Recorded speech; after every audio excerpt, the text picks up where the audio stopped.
Hello everyone. In this video, I'll be sharing a presentation which I did in a CME organized by Netralayam, Kolkata, and it essentially deals with OCT pitfalls. Now, OCT, the value of OCT in glaucoma has really been on the rise for the last few years, especially with the advancements in the machines that we have now. But it also has a flip side, is that many patients who get a report where you get a defect which you don't expect clinically. So in that scenario, what do we call it? Is it a false positive finding, or it's a true positive finding and it's yet not clinically manifested, or it's an artifact, or is something to do with the acquisition issues? So this presentation will essentially throw light on how you should systematically evaluate an OCT printout, try to correlate it clinically, and try to see whether it is clinically usable for follow-up. So let's get to the presentation. So how to detect red disease in OCT? So when we talk about OCT, it's a technology of choice. So in today's time, OCT is a technology of choice in objective evaluation of glaucomatous damage. It is widely available and doesn't need a great expertise to use.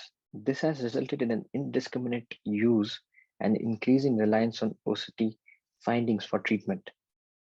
Now, let me begin this presentation by sharing a case of a 56-year-old gentleman who was on treatment for glaucoma. I looked at his past records. Everything was normal except there was a family history of glaucoma.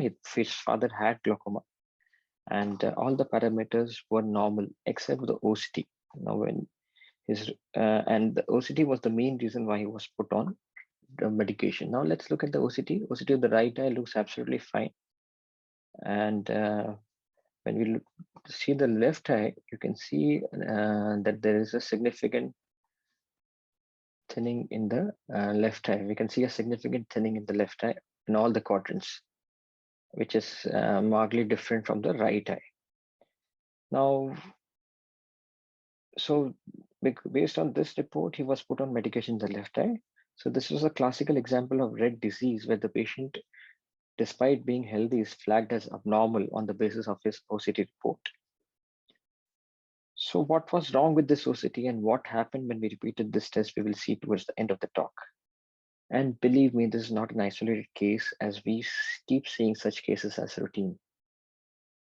Now, why is it that there is an increasing tendency to start treatment on the basis of OCT alone? Well, there are two essential reasons for it. In today's time, there is increasing number of these Google educated patients and kind of force the clinician to start treatment because they see so much of red in their reports. And partly related to the clinician fear also of getting labeled as someone who missed the diagnosis and delayed the treatment. What does this red indicate? Let's just quickly revise what is the meaning of red, white, yellow, and green on an OCT. So when you see an area on the OCT and it shows white, or it is depicted as white, so that area has a more than 95% chance that the measured RNFL thickness is in the normal range. And if the area shows green, it is 5 to 95% chance that the measured RNFL thickness is in the normal range. Yellow or borderline, that means there is a 1 to 5% chance that the measured RNFL thickness is in the normal range. And red is when less than 1% chance that measured RNFL is in normal range. In other words, in the normative database, about 1% of patients can have the same reading as the reading of the patient as shown in the red. So one has to be very clear as to what these color coding indicates. Now, why do we get false positivity in a patient where we order OCT for a case of suspected glaucoma? So there are multiple reasons for it, and we will see them one by one. The first is database limitation. Now, I'll show you these two images of right and the left eye of the same patient. And you can see that almost the three quadrants are showing borderline thinning in both the eyes. Now, I want you to look at this OCT carefully. You see the age of the patient is just 9 years.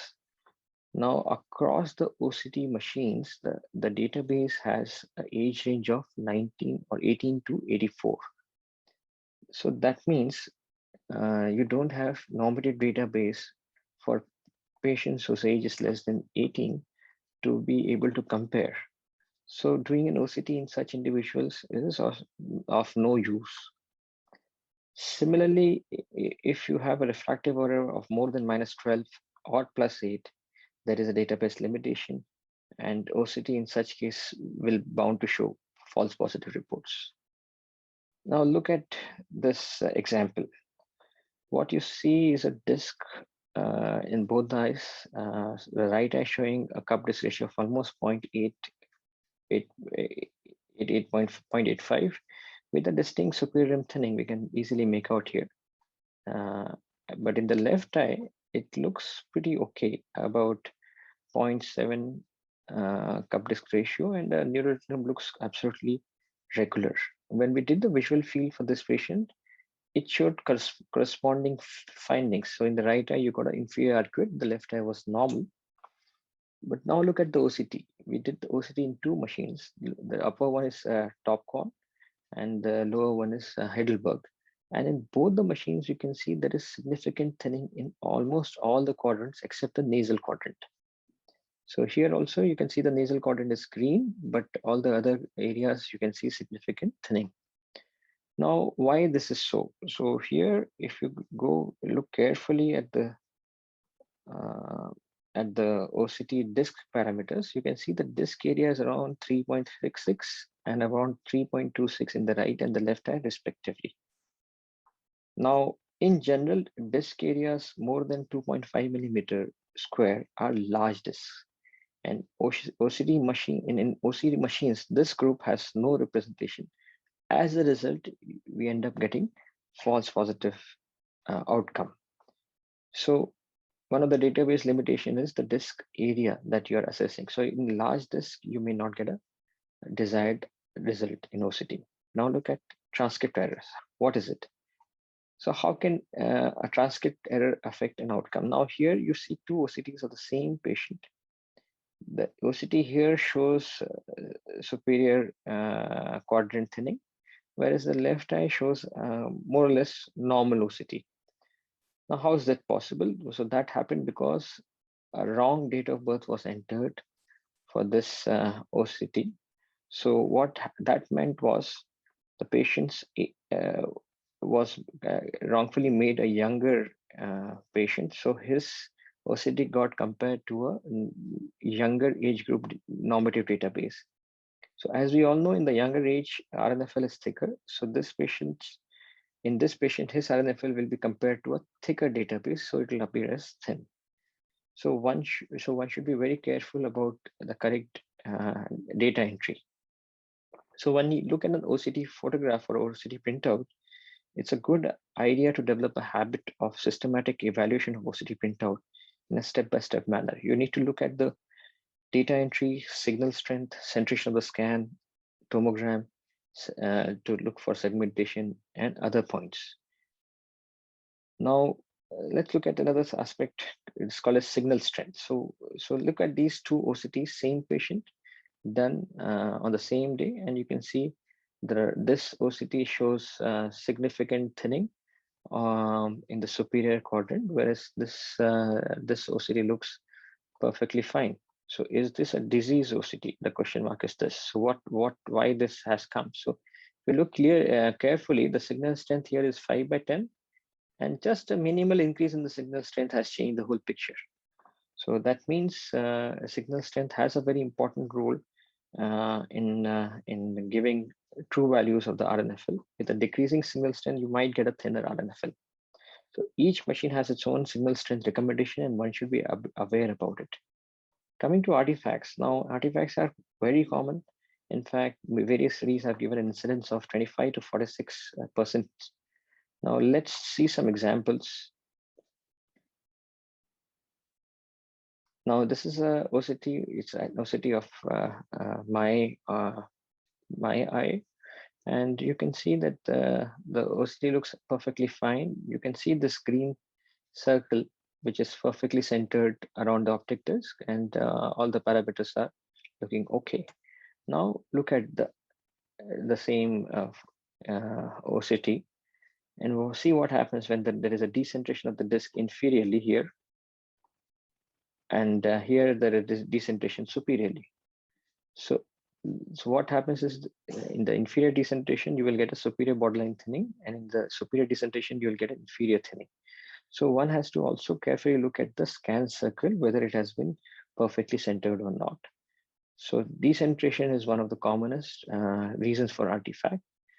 Now look at this RNFL graph. You can see that there is a sudden dip of one of the lines of depicting the right eye, and it is touching the base, meaning that the thickness at this point is 0. Now, we all know that in glaucoma, even in the most advanced stages, the RNFL will remain around 30 or 40 microns above. So this is a false signal, and this has happened because this area could not be captured as signal has been blocked by the vitreous opacity.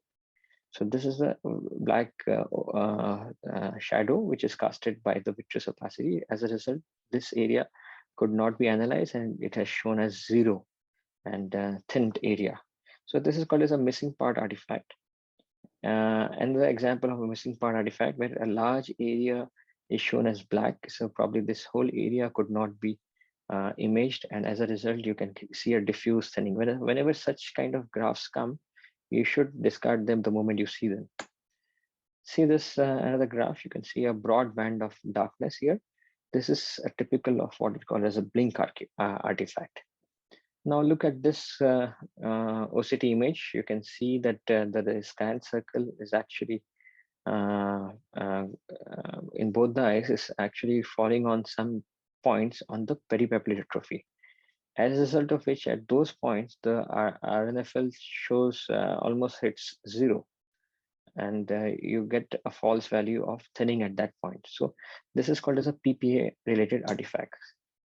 Now look at this OCT image. You can see this this photograph. You can see that the blood vessels have lost their continuity. So basically what has happened is there's a motion artifact where half area of the photo is taken at one point and the other half has moved. So this is, whenever you say this has to be repeated. Now look at these two images. So when we look at the tomogram image of this OCT, you have these two lines. One is a red line and another is a green line. These basically map out the RNFL boundaries, anterior and posterior boundaries.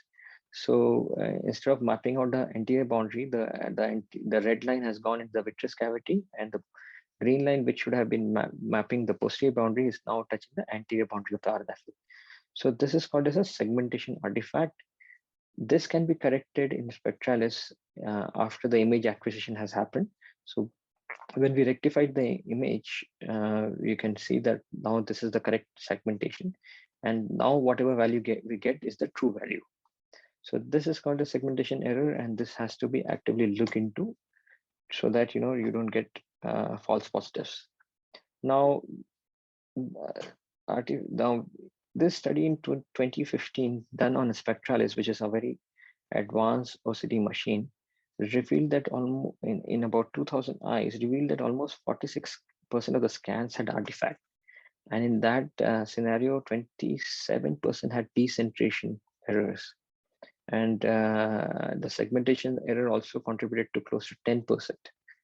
So artifacts have to be kept in mind, and they have to be actively looked into and ruled out before we jump into conclusion that this is glaucomatous defect. Now let's look at non-glaucomatous causes. So there are many conditions in glaucoma which can give rise to RNFL thinning. OCT will pick up and flag any thinned area as red, yellow, or red. It doesn't differentiate it from glaucoma. But some neurological conditions can be detected on the basis of disc evaluation and topographical location on the OCT. One of the clues that tell us that RNFL is possible, thinning is possibly related to glaucoma, is the zone where the thinning happens. So if you look at this photograph, so there is something called as SVZ, or superior vulnerable zone, or IVZ or inferior vulnerable zone. Now, these are the zones which are present between 45 and 90 degrees of degrees, and in the inferior vulnerable zone, there is something called as a most vulnerable zone, which is present between 45 to 70 degrees. So so any thinning in these areas would mean that we are dealing with most likely a glaucomatous RNFL thinning. Now let's look at an example here. You can see that there is this patient had a suspicious disc in both the eyes and was on glaucoma treatment. So when we saw the visual fields, we can see that in the right eye, there were some central depressed points. In the left eye, it was all okay with some peripheral artifacts. The only thing which was surprising was the foveal threshold, which were in 20s. So when we did OCT for this patient, we found out that the OCT had almost the 3 quadrants were fine, but in both the eyes, the nasal quadrant showed significant thinning. So possibly this patient, we are looking at a macular pathology, which would probably need more investigations like FFA and multifocal ERG to kind of come to a diagnosis. Now look at this this patient. So you can see this is a posterior pole OCT. It shows a superior thinning in the macular area. And you can also see that around the optic disc in the superior zone across multiple bundles, you can see thinning here. So to produce this amount of thinning, we expect that there is a significant RNFL thinning, superior RNFL thinning. But in this case, there was not too much of a thinning, but there was just a temporal superior palar. So this is a case of a non ischemic anterior AION, so which has given rise to ischemic damage of this whole area, which got beautifully picked up on OCT. And this cannot be glaucoma because you are cutting across the bundles and you don't have significant cupping here. Now look at this picture. You can see that there is an RNFL thinning in almost all the quadrants. So this is a case where there is a global RNFL thinning. And in this scenario, this is ischemic nutritional optic neuropathy. In a glaucoma, to have this amount of thinning, it has to be a very advanced glaucoma with a near total cupping. Here, the cupping was not much. It was just mild palar. And this is typical of optic neuropathies. So coming back to our first case, which we said that we'll come back to again. So when we repeated the OCT of this patient, have a look at the signal in the image quality. From 38, it has become to 51, but see the change that it has produced. From a total thickness of 60, it has become 84. And from a superior RNFL thinning of 80, it has become 100. So a simple mere improvement of the image quality has made an abnormal OCT into a normal, almost near normal OCT. And we were able to withdraw the medication in the left eye because the patient probably didn't have glaucoma in the first place. It was an OCT artifact which resulted in the treatment, unnecessary treatment for the patient. So I would conclude by saying that OCT is a useful adjunct for clinical evaluation in glaucoma. There's no doubt about it. But before labeling OCT finding as glaucomatous, it is very important to run a filter check of database limitation, signal strength, artifacts, and non-glaucomatous causes. Thank you very much for your patient hearing.